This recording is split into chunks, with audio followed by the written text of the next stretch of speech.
Senhor.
Graça e paz, irmãos.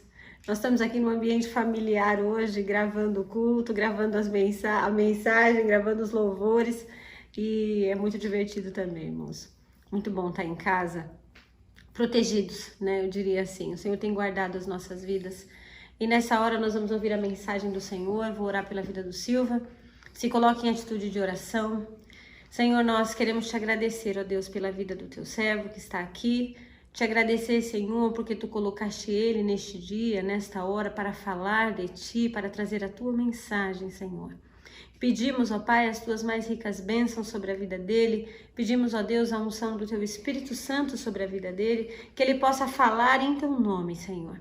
Traga, Senhor, aquilo que precisamos ouvir, Senhor Deus, as mudanças que precisamos fazer na nossa vida. Fala por meio dele, em nome de Jesus. Amém, Senhor.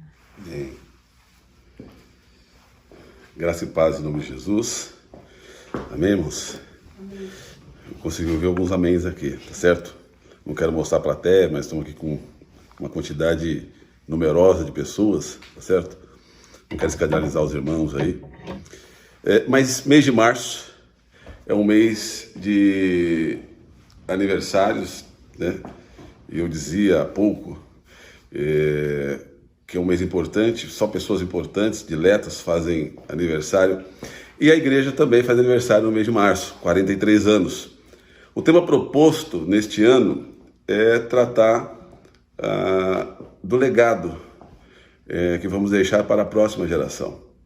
Nosso irmão, o presbítero André, pregou domingo passado. Aliás, tarefa difícil para mim hoje falar alguma coisa sobre legado depois daquela pregação do André. Estou me recuperando agora, né, das queimaduras. Tive que passar creme aqui porque caiu fogo domingo passado na igreja.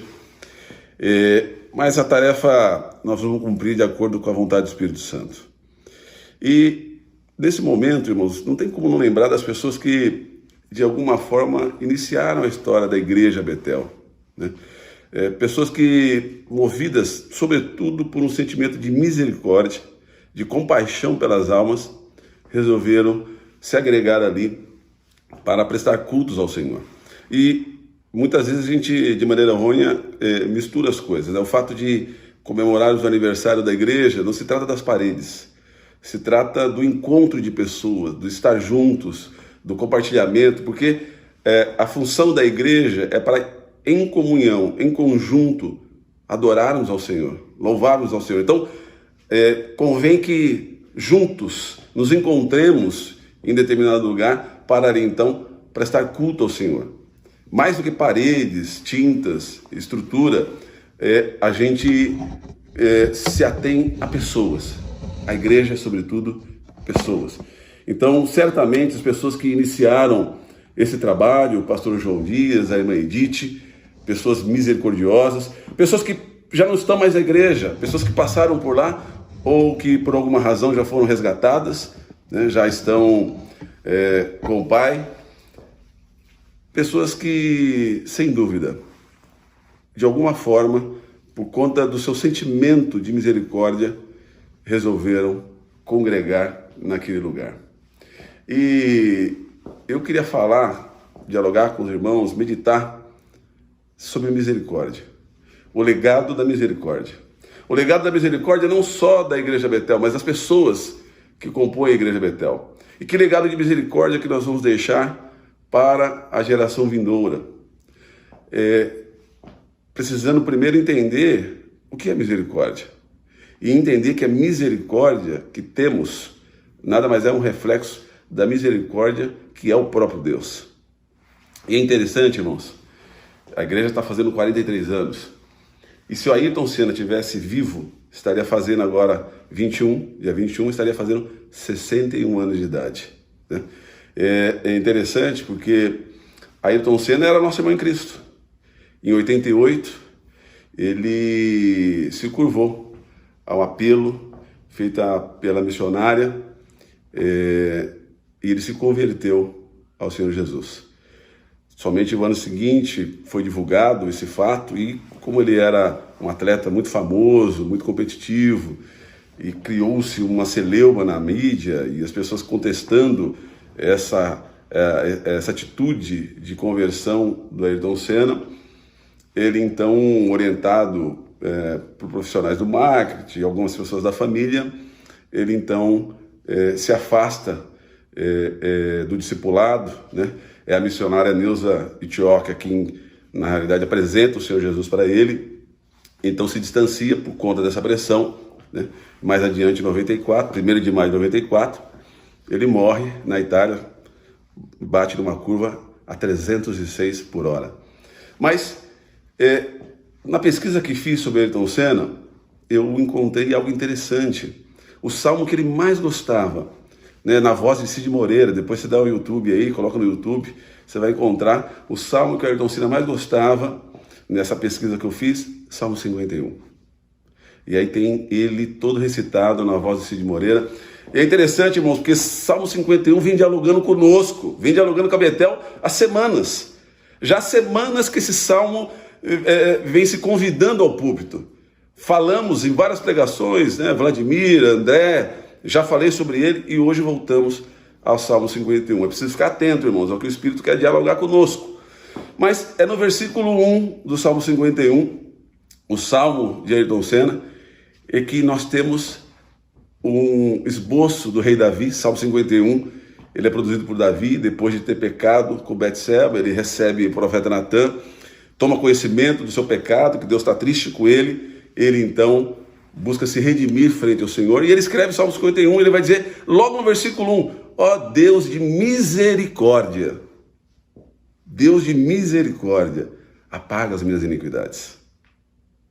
E então é sobre misericórdia, o legado da misericórdia, que eu quero dialogar com os irmãos, refletir com os irmãos neste momento. Então, os irmãos que puderem, abram suas Bíblias no livro de Jonas.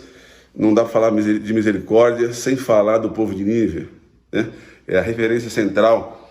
Então, aqueles que puderem, abram seus textos nesse momento, celulares, no livro de Jonas. Nós vamos ler o capítulo 3 do livro de Jonas, e nós vamos até o versículo 2 do capítulo 4. Uma leitura rápida, irmãos, vale a pena. Leia comigo, a minha versão é NVI, diz assim: a palavra do Senhor veio a Jonas pela segunda vez, com esta ordem: vá à grande cidade de Nínive e pregue contra ela a mensagem que eu lhe darei. Jonas obedeceu a palavra do Senhor e foi para Nínive. Era uma cidade muito grande, sendo necessários 3 dias para percorrê-la. Jonas entrou na cidade e a percorreu durante 1 dia, proclamando: daqui a 40 dias Nínive será destruída. Os ninivitas creram em Deus.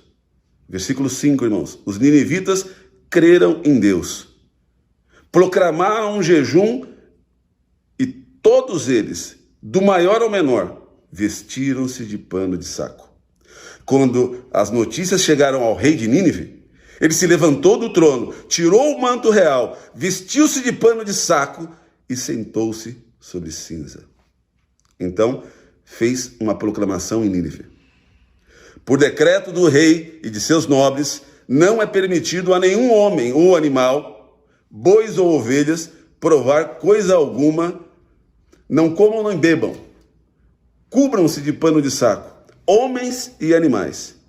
E todos clamem a Deus com todas as suas forças. Clamem a Deus com todas as suas forças. Deixem os maus caminhos e a violência. Talvez Deus se arrependa e abandone a sua ira, e não sejamos destruídos. Tendo em vista que o que fizeram eles, e como abandonaram os maus caminhos, Deus se arrependeu.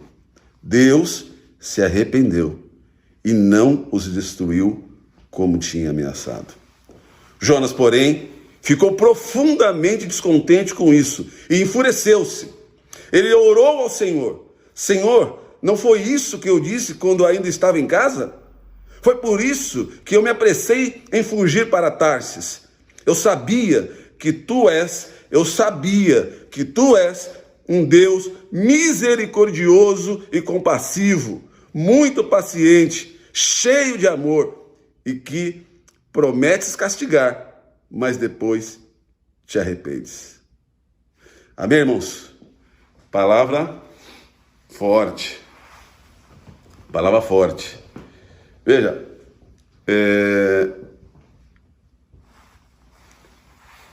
Jonas já é a segunda vez na segunda vez então que ele obedece à determinação de Deus, porque na primeira ele tenta fugir, é todo o capítulo 1 e o capítulo 2, ele foge no meio do mar, jogado ao mar, o peixe engole ele, depois ele é jogado em terra, então resolve obedecer ao Senhor. Então, na segunda chamada que Deus faz, ele obedece, ele vai a Nínive e ele então prega às pessoas acerca de que Nínive seria destruída.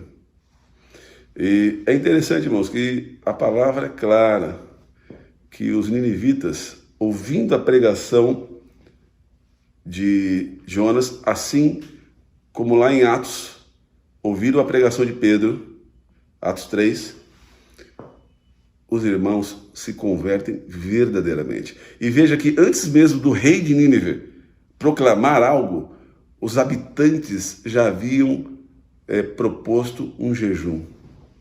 Tinham colocado roupa de pano de saco. Aqui precisa entender, irmãos, que utilizar roupa de pano de saco e usar cinzas, sentar-se em cinzas, assim como Davi fez, muitas vezes, é um sinal de humilhação, é um sinal de arrependimento. E veja, não se trata apenas de usar o pano de saco ou usar cinzas, sentar-se sobre cinzas. Há o arrependimento dentro do coração. E aí a pessoa utiliza essa simbologia, essas coisas como uma forma de demonstrar o seu arrependimento. Mas o arrependimento aconteceu primeiro dentro do coração. É de dentro para fora. E no decreto do rei ele vai bem além. Ele vai bem além. Veja, ele propõe um jejum de bebida e comida não só para as pessoas, os nobres e o povo, mas também para os animais, que os animais não provassem, não comessem nada. Então o rei vai além, ele sai do seu trono, ele tira o manto real, ele coloca pano de saco, e o rei também se humilha. E tudo isso o rei fala, olha, quem sabe, se ele quiser, se ele encontrar mercê, possa ser que sejamos poupados. Percebe? Há uma atitude real dos ninivitas, dos nobres e do rei de Nínive. E o fato é que o Senhor se compadece.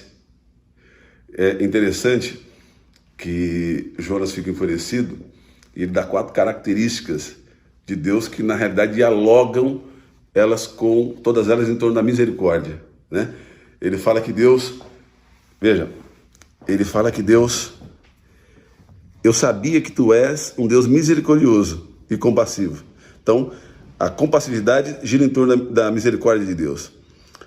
Paciente, a paciência de Deus gira em torno da sua misericórdia. Cheio de amor, gira em torno da misericórdia. Aliás, misericórdia e amor são confundidos. Misericórdia e amor são praticamente sinônimas dentro do texto bíblico.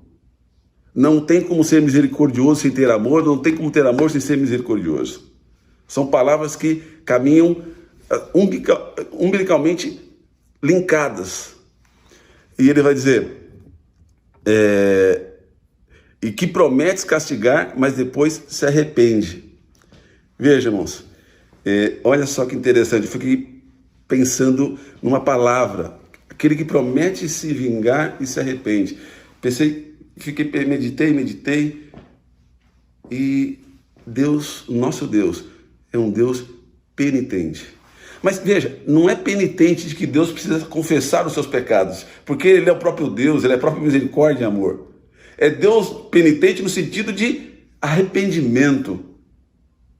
O nosso Deus é um Deus penitente. Ele se arrepende também. Perceba? Não penitência de confissão de pecados, mas penitência de arrependimento. Então, ele se arrependeu. Ele se arrependeu. E ele, assim como fez com Noé, Deus também se arrependeu. Gênesis 5. Deus também se arrependeu e poupou a vida de Noé e sua família. Então, nosso Deus é um Deus penitente, reflexo da sua grande misericórdia. Percebe? Mas o que eu queria dialogar, depois dessa pequena introdução, eu queria trabalhar 3 coisas aqui. Eu queria falar sobre a misericórdia como um legado trino. Eu queria falar da misericórdia prática, como eu e você exercemos misericórdia. E por fim, eu queria falar sobre quando a misericórdia não vem. Veja, é preciso entender que a misericórdia está diluída dentro dos atributos de Deus. Deus é misericórdia. Né? Comumente gostamos de recitar Deus é amor, mas irmãos, Deus é misericórdia. Algumas versões, inclusive, trocam as palavras estabelecendo um sinônimo entre elas. Deus é misericórdia. Veja, talvez um primeiro relato da misericórdia clara de Deus é quando Moisés fala com o seu povo, em Deuteronômio 4, a partir do versículo 30. Quando ele vai falar assim, olha, nosso Deus, ele é misericórdia. E por ser um Deus misericordioso, ele não nos destrói, ele não nos esquece. Ele não nos destrói, não nos esquece. Percebe, irmãos? Muitas vezes a gente fica pensando que algumas coisas ruins que acontecem na nossa vida, elas tem a aprovação de Deus. E aqui a gente cria um problema sério, porque existem momentos na vida que nós somos tentados, e aí isso está na cota do diabo. E existem momentos na nossa vida que nós somos provados. Deus quer nos aperfeiçoar, Ele não quer nos destruir. Ainda que erroneamente pensamos que aquela provação é tão pesada, é tão dura, e a palavra de Deus vai dizer que não há fardo que a gente não possa sustentar quando nós estamos em Cristo, Ele quer nos aperfeiçoar para a boa obra, quer nos aperfeiçoar para aquilo, para o mistério que Ele tem para as nossas vidas. Ele quer nos aperfeiçoar para o caminho que temos a percorrer. Então precisamos entender isso. Diferente do inimigo, quer nos destruir. Cria situações, ciladas, é o passarinheiro. E aí, irmão, só conseguimos distinguir essas coisas quando é provação e quando é tentação, quando estamos em Cristo. E aí então o Espírito se aposta de nós e dialoga conosco. E aí nós conseguimos entender o que é provação e o que é tentação. Veja, é interessante a gente também levar em consideração que Deus não se esquece de nós. Deus não se esquece de nós. Aqui nós precisamos entender que o tempo de Deus não é o nosso tempo. Deus age de maneira que lhe aprover melhor, da maneira em que estiver designado no seu tempo e não no nosso tempo. Mas Ele não nos esquece, irmãos. Ele não esqueceu de Sara, que tinha um sonho de ter filho. Ele não esqueceu. Veja, Deus não nos esquece. É que as coisas não acontecem no nosso tempo. Acontece no tempo de Deus. E precisamos ter clareza. Aí, novamente, se nós não estivermos no Espírito, a gente não entende essas coisas. E aí, então, não entendendo, a gente fica no erro. E fica naquele círculo vicioso de permanecer no erro e não sair de dentro dele. Por isso que é importante esse relacionamento íntimo com o Senhor, para que a gente possa entender o momento das coisas na nossa vida. Mas é interessante, irmãos, que a misericórdia é algo divino e ela é ao mesmo tempo um legado. Mas o que é legado? Para a gente entender a misericórdia.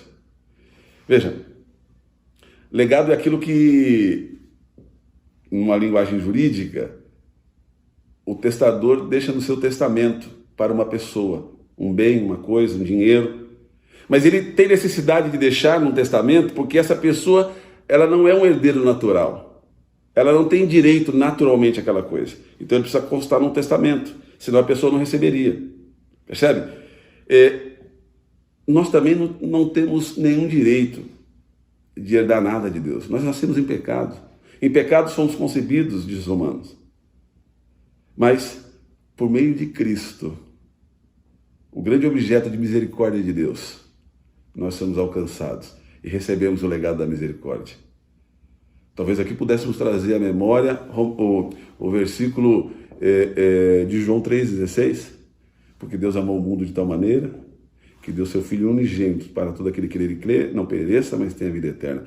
Irmãos, há gesto de misericórdia maior do que este? Porque Deus não nos deve nada, não precisaria ter feito absolutamente nada por nós, não precisaria ter entregue seu Filho unigênito em troca de nós, pecadores, pessoas ruins, más, violentas, que matam, que mentem, que destroem.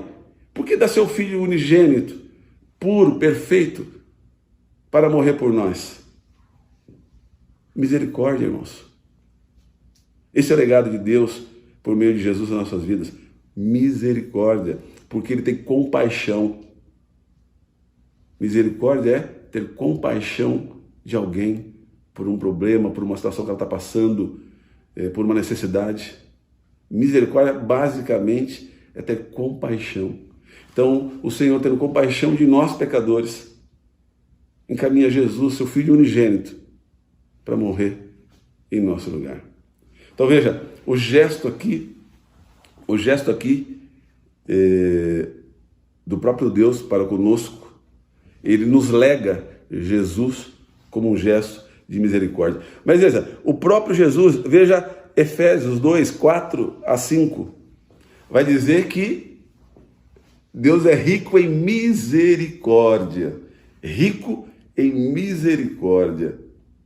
Tá certo? Porque quando estamos em Jesus, as coisas são diferentes. Percebe?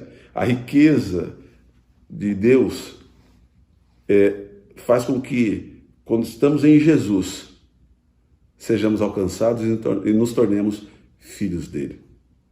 Então, Jesus também é parte desse legado de misericórdia. Porque, veja, Jesus agiu de maneira voluntária. Ainda que a pedido do Pai, agiu de maneira voluntária. Tinha vontade. Jesus também é Deus. E ele atendeu ao Pai. Mas o seu atender foi voluntário. Jesus participa desse gesto. Jesus também é misericordioso quando entrega a sua vida. O Pai quando encaminha. Jesus quando entrega a sua própria vida. Então, há um legado de Jesus. Há um legado de Jesus. Veja, Tito, capítulo 3, de 3 a 6. Olha só, o Espírito Santo. É por meio da ação do Espírito Santo que reverbera a misericórdia de Deus que nós somos lavados, purificados. Então você, quando olha para a Trindade, você consegue enxergar a misericórdia oriunda das três pessoas. Tanto Deus, como Jesus, como o próprio Espírito Santo, agem nas nossas vidas, trazendo misericórdia. Então o fundamento da misericórdia é o próprio Deus. Deus é compaixão. Ele é todo compaixão. Mas, irmãos, Gênesis 1:26 vai dizer que nós somos feitos à imagem e semelhança de Deus. E se nós somos imagem e semelhança de Deus,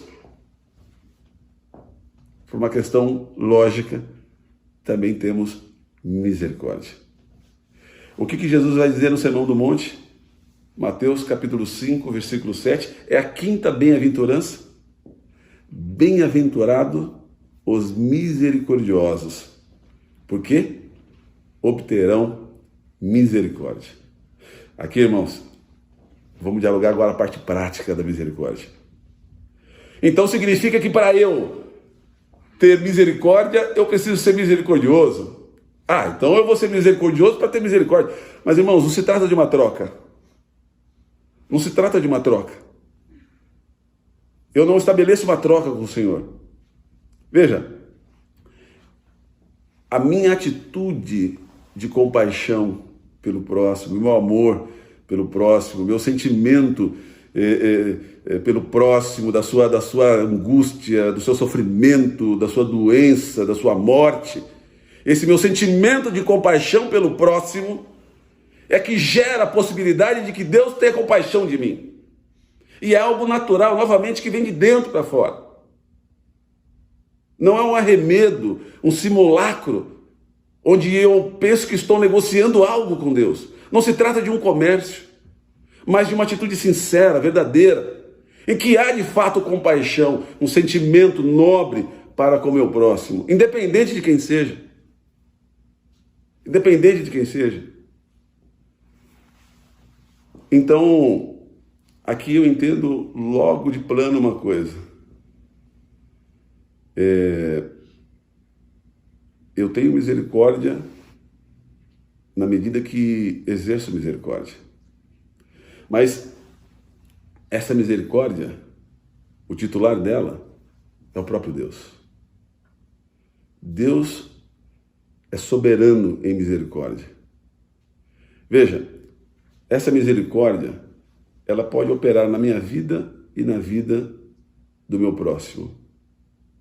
Mas ela não pode se confundir com autocomiseração. Eu tenho misericórdia de mim, então eu suplico pela minha vida. Ó Deus, tem misericórdia da minha vida. Eu estou nessa situação, eu estou naquela situação, eu estou desempregado, eu estou doente, eu estou assim, eu estou assado, o relacionamento, o casamento está acabando. Então eu suplico misericórdia de Deus sobre a minha vida. Ou faço isso na vida de um terceiro. Ou fulano está desempregado, Senhor, abre portas de emprego, tem misericórdia da vida dele, precisa pagar as contas, precisa sobreviver, precisa comprar comida. Fulano está com uma saúde. Quantos irmãos nossos nesse momento com Covid? Né? Uma doença que ainda não encontramos um mecanismo correto de parar, de agir contra essa doença. Né? Tem um remédio que ele não é permanente, o remédio não significa que acabou o problema, ou seja, as mesmas pessoas que tomam o remédio podem depois de um tempo voltar a adquirir o Covid, quem já tem pode ter de novo. Então nós estamos num momento ainda incerto. Não existe uma solução definitiva. Não se sabe os efeitos colaterais dos remédios. Então veja, quando eu suplico misericórdia pela minha vida, quando eu suplico misericórdia pela vida do meu irmão, eu estou dentro do contexto bíblico. Agora, quando eu tenho dó de mim, quando eu me ponho numa condição de coitado, quando eu me coloco numa condição de vítima, dia, hora, azar, tudo acontece comigo, né? O Hard lá, daquela dupla, os mais antigos vão lembrar, tá certo? Quando eu me coloco numa condição de vítima, de alguma forma, irmãos, eu estou sobrepujando a soberania de Deus. Quando eu me coloco como coitadinho, eu sou... Não, isso é pecado. Autocomiseração não vem de Deus. É preciso romper, é preciso lutar contra esse sentimento. Ele não vem de Deus. Você suplicar pela misericórdia, pela sua vida, ok. Mas você se colocar como coitadinho, como... eu sou o mais feio da turma, eu sou mais pobre, eu sou o mais... Não. Deus é um Deus de justiça, irmãos. Eu não posso ficar com autocomiseração e me colocar numa condição inferior, tá certo? E daí refutar todas as possibilidades que Deus tem para a minha vida, me colocando como vítima do processo. Então veja, autocomiseração e misericórdia da sua própria vida são coisas distintas. O fato é, irmãos, que o momento é um momento ruim. Muitas pessoas sofrendo. E como exercer misericórdia na vida do meu irmão?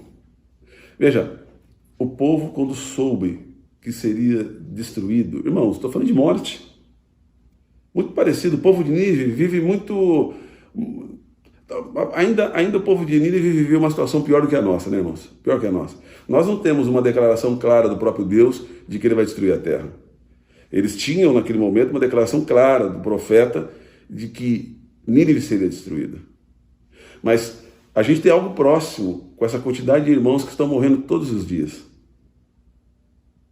E o que podemos fazer? Podemos orar pela vida dessas pessoas. Podemos clamar por misericórdia pela vida dessas pessoas. Irmãos, nós precisamos voltar a nossa face para o Senhor. Este é um momento que nós precisamos retomar de uma maneira significativa nosso relacionamento de intimidade com Deus.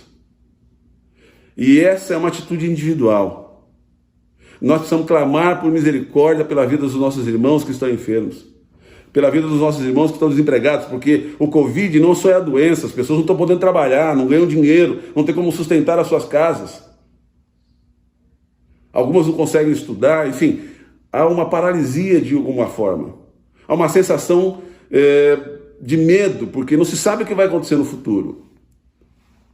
Precisamos clamar por misericórdia, misericórdia pelos nossos governantes, para que tomem decisões sábias, misericórdia para a nação de maneira geral, para que busque a face do Senhor, para que clame pelo Senhor, assim como o povo fez. O povo de Nínive só alcançou a misericórdia de Deus que todo o povo se colocou de joelhos, buscando a face do Senhor, se arrependeu de verdade. É necessário, irmãos, que nós nos arrependamos de verdade dos nossos pecados, das nossas falhas, que haja um sentimento verdadeiro de dentro para fora, para que possamos buscar a misericórdia de Deus, para que possamos ser alcançados pela misericórdia de Deus. É necessário um arrependimento verdadeiro de toda a igreja, de todo o povo de Deus aqui na terra, para que o Senhor possa vir, ter misericórdia de nós e agir repreendendo. Veja, irmãos, não há nada na criação, não há nada na criação que não se sujeite à vontade de Deus. Não há nada, mas é necessário que nós clamemos pelas misericórdias de Deus em nossas vidas. Apocalipse vai dizer que eis que estou à porta e bato. Se você abrir, eu entrarei e cearei com você. Quando Jesus está caminhando e ele ouve o cego, e o pessoal pede para o cego ficar quieto, e ele grita mais alto, Jesus fala, traz o cara aqui. Jesus olha para ele e fala, o que você quer? Percebe, irmão, nesses dois textos bíblicos? É necessário que nós nos manifestemos. Não, mas Deus já sabe o que eu quero a cura, eu quero... Não, mas é necessário que nós falemos a Deus. É necessário que nós abramos a boca, falemos, temos que perder a vergonha, nós temos que ter intimidade com o Senhor, irmãos. Nós temos que falar do amor de Deus, nós temos que clamar a misericórdia de Deus. Uma coisa interessante, irmãos, aconteceu hoje. A Luísa saiu, deixou o celular na sala, eu estava na cozinha, o telefone tocou, o Maurício chegou para atender. Entendeu? Uma senhora, oi, tudo bem, tudo bem? O telefone não estava cadastrado, uma pessoa não era conhecida. Tudo bem, olha, eu posso ler um versículo para você? O Maurício foi pego de surpresa, pode? E a mulher começou a ler o versículo, pau. E aí começou a falar em cima do versículo. Aí ele me chamou na cozinha, eu subi para ver, a mulher estava pregando. Irmãos, olha que interessante, ela não nos conhece.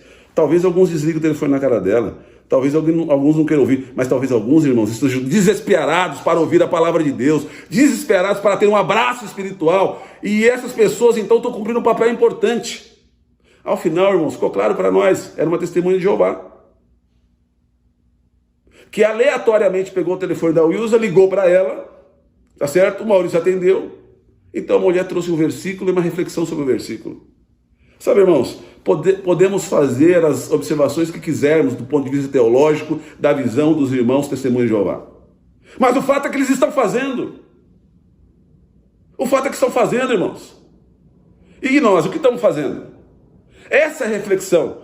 Se nós temos misericórdia pelas vidas dos nossos irmãos que nós nem conhecemos. Ontem fiquei impactado com a morte do senador. Nem o conheço, nunca falei com ele. Mas fiquei tão impactado, irmãos, que dormi, fiquei com meu espírito conturbado. Se um homem, senador da República, uma autoridade tão grande desse país, que tinha a possibilidade de ter acesso a qualquer saúde que ele quisesse, não conseguiu se safar, só a misericórdia de Deus sobre nossas vidas, irmãos. Só a misericórdia de Deus sobre nossas vidas. Perceba? Então, irmãos, nós precisamos, de maneira prática, exercitar misericórdia. E como que a gente exercita, irmãos? Nós temos que clamar ao Senhor pela vida dessas pessoas, clamar ao Senhor pelas nossas vidas. Temos que clamar, temos que buscar a face do Senhor. Irmãos, não podemos estar passando por uma situação tão diferente, tão difícil, e acharmos que é algo normal, há algo de anormal nesse tempo na nossa vida. As pessoas estão morrendo, irmãos, milhares de pessoas. E o que nós estamos fazendo? Estamos clamando por essas pessoas? Temos misericórdia por elas? Falamos que temos misericórdia, mas não fazemos nada. É preciso fazer algo, irmãos. Pense uma estratégia, peça ao Espírito Santo. Ele vai dar. O que não dá é para não fazer nada. Mas, irmãos, eu quero concluir com uma pergunta. E quando a misericórdia não vem? Veja, irmãos, por acaso a gente acha que Deus queria destruir Nínive? Se Deus quisesse destruir Nínive, tinha mandado Jonas lá? Claro que Deus não queria destruir Nínive. Por isso mandou o profeta. E teve um problema, porque o profeta não queria ir. Ele era judeu e achava que aquele povo não merecia ser resgatado por Deus. É por isso que ele fica chateado no final, porque ele queria que o povo morresse. Às vezes, irmãos, a gente está assim, que nem Jonas, querendo a bênção só para nós. Ou a gente está julgando quem merece e quem não merece misericórdia. Deus não queria a destruição de Nínive. Deus queria que aquele povo se arrependesse. Por isso que o profeta foi pregar lá. Mas se o profeta não vai pregar, não tem arrependimento. Se não tem arrependimento, não tem salvação. É preciso pregar, irmãos. para que as pessoas tenham a oportunidade de se arrepender e sejam salvas. Nós temos que criar estratégias, mesmo agora na pandemia, de encontrar as pessoas, de conversar com elas. Se nós não podemos pessoalmente, olha só, esse exemplo de hoje, aconteceu hoje. Nós temos que buscar estratégia, irmãos. Precisamos continuar sendo profeta na vida das pessoas que não conhecem o Senhor, para que elas tenham a oportunidade de receber misericórdia e serem salvas. Só que se eu e você não cumprimos o nosso papel de profeta, essas pessoas não serão alcançadas e morrerão sem conhecer a Cristo. Então, irmãos, não é que a misericórdia não vem. Nós não vamos com a misericórdia. Somos nós, irmãos, os arautos, para trazer a misericórdia às pessoas que não conhecem o Senhor. Precisamos cumprir nosso papel. Deus não quer a destruição do seu povo. Deus não age, Deus não se alegra com isso. Deus não se contenta com isso. Então, mas esses meus irmãos em Cristo que estão morrendo aí de Covid? Nos encontraremos na eternidade, irmãos. Como é que a gente responde, irmãos? Mas esses irmãos que estão aí morrendo de Covid, a misericórdia não chegou para eles. Irmãos, nós vamos responder com 1 Tessalonicenses 5:18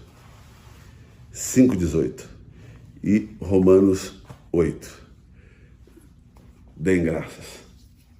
Em tudo, deem graças em tudo que acontecer na vida de vocês, porque essa é a vontade de Deus em Cristo Jesus.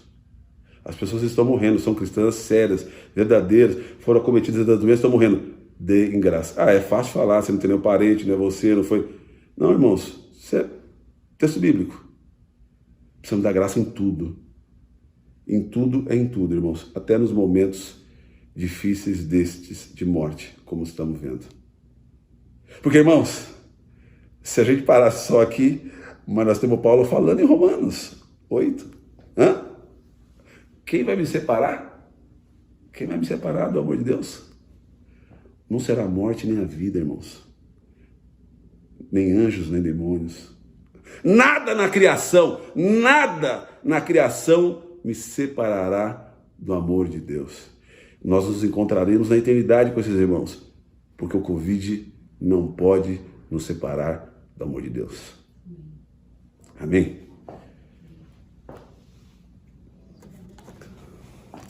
Eu quero fazer uma oração para concluir aqui agora esse nosso encontro.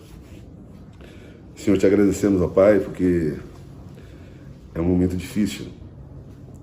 E a gente tem conhecimento, tem ouvido notícias, relatos de muita gente morrendo. Muitos irmãos em Cristo. Pessoas amadas, pessoas queridas, pessoas que verdadeiramente tiveram uma vida de compromisso com o Senhor. Mas tua palavra é clara. Temos que dar graça, temos que ser agradecidos, mesmo nesses momentos turbulentos, momentos difíceis. Temos que dar graças ao Senhor.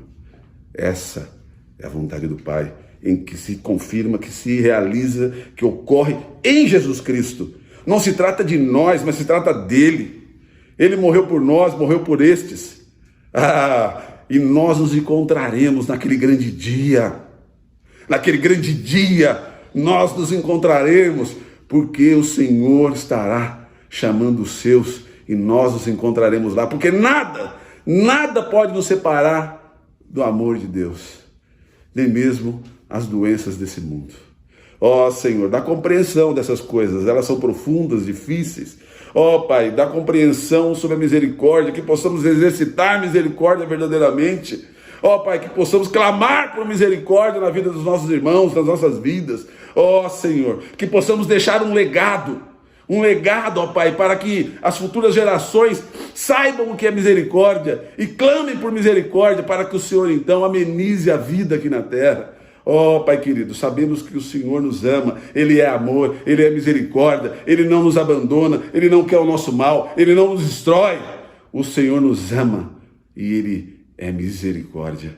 Ó Senhor, completa o que falta em nós, nos dá compreensão. Ó Espírito Santo, Revela o que há de mais profundo, de mais íntimo nessa palavra, para que possamos entender e praticar. Que momento, que tempo difícil. Ó, Pai querido, nos dá forças para atravessar, para passar esse caminho, fazer essa travessia. Ó, Senhor, mas se por alguma razão não formos alcançados pela Tua misericórdia durante a travessia, Deus, nós te agradecemos, porque Jesus morreu por nós. Esse é o grande legado.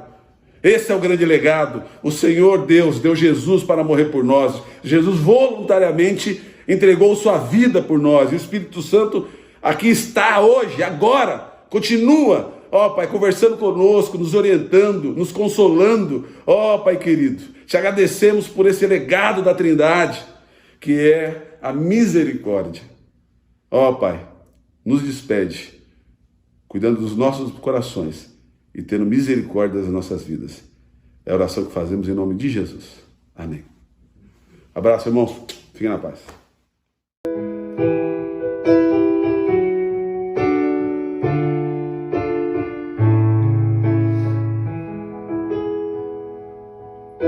Ao Rei dos Reis consagro tudo o que sou, de gratos louvores transborda o meu coração.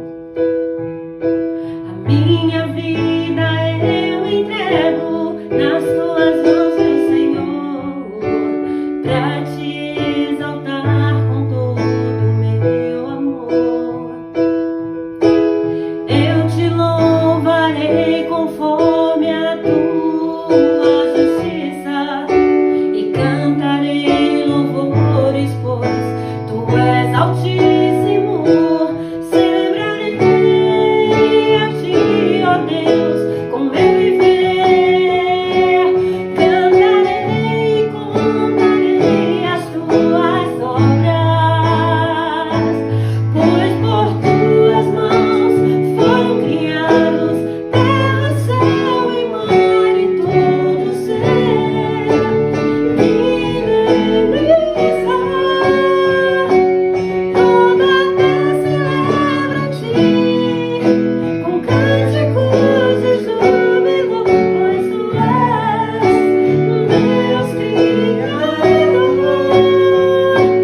Toda a terra celebra a ti, com cânticos de júbilo, pois tu és Deus Criador. Pois tu és Deus Criador.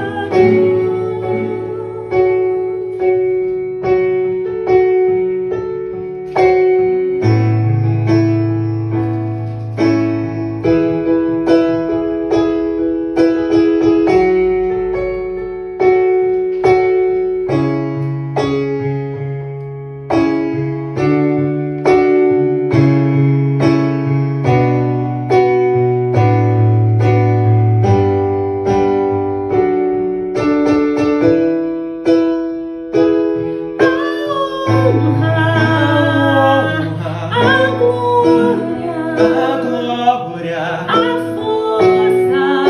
força e o poder ao Rei Jesus, e o louvor ao Rei Jesus, a honra, a glória, a força e o poder ao Rei Jesus, e o louvor ao Rei Jesus,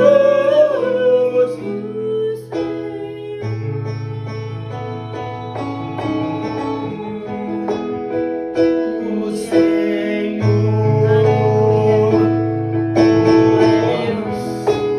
tu, Senhor.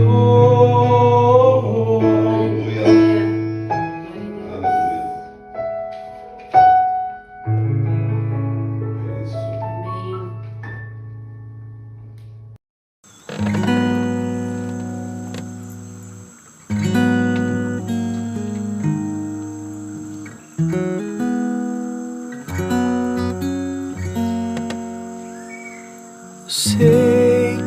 foi pago um alto preço para que contigo fosse meu irmão. Quando Jesus derramou sua vida, ele pensava em mim, ele pensava em ti, pensava em nós. Eu sei que foi pago um alto preço para que contigo eu fosse meu irmão. Quando Jesus derramou sua vida, ele pensava em mim, ele pensava em ti, pensava em nós, e nos via redimidos por seu sangue, lutando o bom combate do Senhor, lado a lado trabalhando, sua igreja edificando e rompendo as barreiras pelo amor. E na força do Espírito Santo nós proclamamos aqui que pagaremos o preço de sermos um só coração no Senhor. E por mais que as trevas militem e nos tentem separar, com os nossos olhos em Cristo, unidos iremos andar, unidos iremos andar, unidos iremos.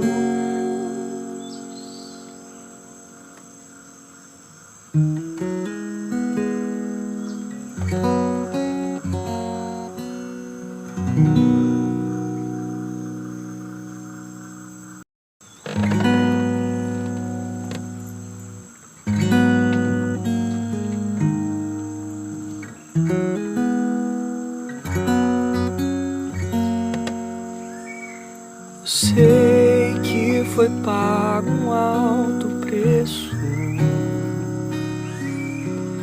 para que contigo fosse meu irmão. Quando Jesus derramou sua vida, ele pensava em mim, ele pensava em ti, pensava em nós. Eu sei que foi pago um alto preço para que contigo eu fosse meu irmão. Quando Jesus derramou sua vida, ele pensava em mim, ele pensava em ti, pensava em nós, e nos via redimidos por seu sangue, lutando o bom combate do Senhor, lado a lado trabalhando, sua igreja edificando e rompendo as barreiras pelo amor. E na força do Espírito Santo nós proclamamos aqui que pagaremos o preço de sermos um só coração no Senhor.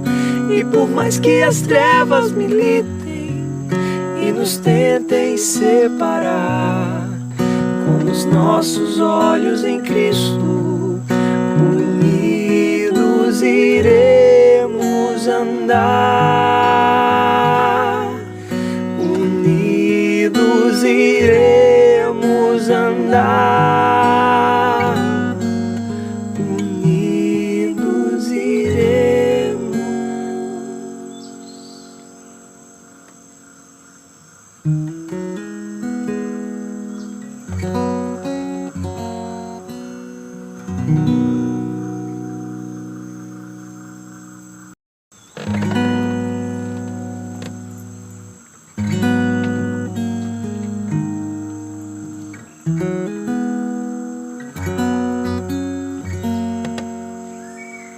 Sei que foi pago um alto preço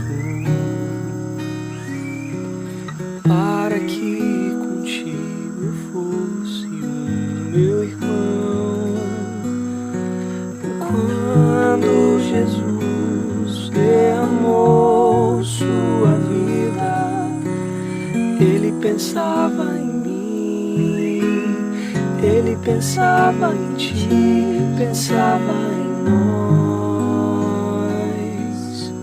Eu sei que foi pago um alto preço para que contigo eu fosse meu irmão. Quando Jesus derramou sua vida, ele pensava em mim, ele pensava em ti, pensava em nós, e nos via redimidos por seu sangue, lutando o bom combate do Senhor, lado a lado trabalhando, sua igreja edificando e rompendo as barreiras pelo amor. E na força do Espírito Santo nós proclamamos aqui que pagaremos o preço de sermos um só coração no Senhor. E por mais que as trevas militem e nos tentem separar, com os nossos olhos em Cristo, unidos iremos andar, unidos iremos andar, unidos iremos.